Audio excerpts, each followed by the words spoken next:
So North Korea now threatening retaliation against the United States for these new sanctions. China signed on to them over the weekend at the United Nations after word President Trump is actually planning a crackdown on Chinese trade. So did that help in terms of getting China on board? Swiss America's chairman Craig Smith is with us. Smart Trade co-founder Dr. Barton is also with us. What do you think, Craig? We talked about that a lot last week, that all of a sudden we're going to see a new President Trump who's kind of back to the future, back to the campaign talk. I'm going to get tough on you, China, when it comes to trade. Do you think it helped with this in North Korea? Boy, you know, I'm not sure, Connell, but I got to tell you, it's interesting how he called for this investigation and then postponed that meeting on Friday, and next thing you know, the Chinese and the Russians are both at the table signing these agreements for the sanctions. I think China in the past has given overtures that they were going to crack down, but, you know, they've allowed really North Korea to do whatever they want. And I think the big issue here is we got to keep in mind that this Kim Jong-un and his father are willing to allow millions of people to starve in North Korea if that's what they have to do to get to their end goal. Right. And the 800-mile border with China could present a real problem because that part of China is not a rich part of China. It's a very poor part. So there are a lot of moving pieces here. I suspect he's going to get China to cooperate with him. It's just a question of if they will really knuckle down this time. So what does it mean then, DR, to think if, you know, to Craig's point, you do have a leader in North Korea who doesn't operate at the same level that all of us do and is willing to just let his people suffer, and yeah, you say you're doing all this damage to his economy, and the guy doesn't care, and in fact maybe even more provoked by that. Maybe we're having are we even close to a point where we're having a serious talk about the real threat, not the rhetoric, the real threat of nuclear weapons being used?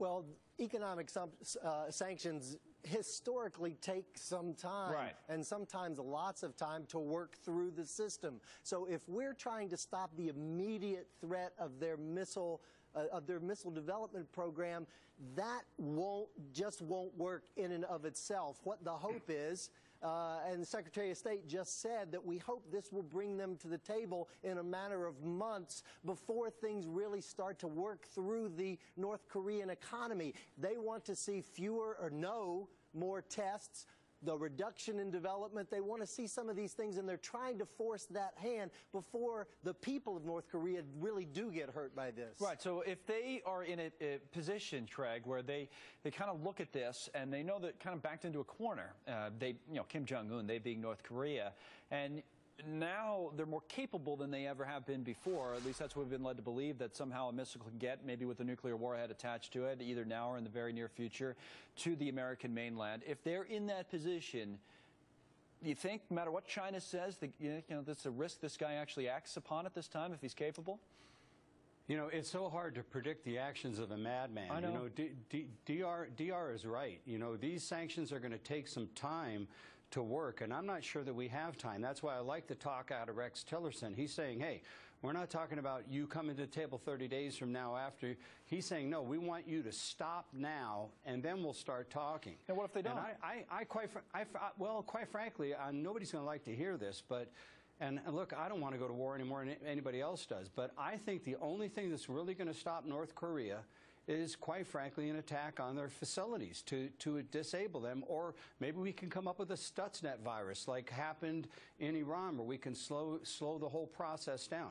Well, think about that for a second, though. The attack on their, you say attack on their facilities to disable them. I mean, I don't know, not that it's an authority on all these types of things, but The Economist magazine, DR, last week went through that as kind of a hypothetical, and I think that's how it started. With we get to the point where we don't know what else to do, and we do initiate an attack on their facilities. One thing leads to another.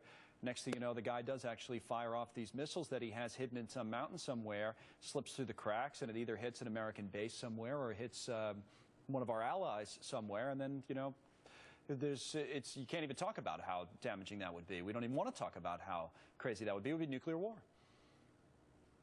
No, and that's the real problem. Craig's right. When you're dealing with someone that just has clearly shown over and over again that they don't use normal logic, we can call him a madman, and what it really means is he doesn't make decisions like the rest of us. So even if it was a multilateral strike with lots of support from the international community, they in Korea, and the top dog in particular is still going to blame the U.S. So this is a really tight situation. We hope that China can exert some of that economic and their political influence in this process. That's the best solution, really. Then he listens, that he doesn't feel cornered, where he feels like, you know what, forget it, I'm dead anyway. There's nothing I can do about this, and I may as well fire off whatever I have left, which is the scariest of all scenarios. Let's keep in mind. Yep, go ahead, Craig.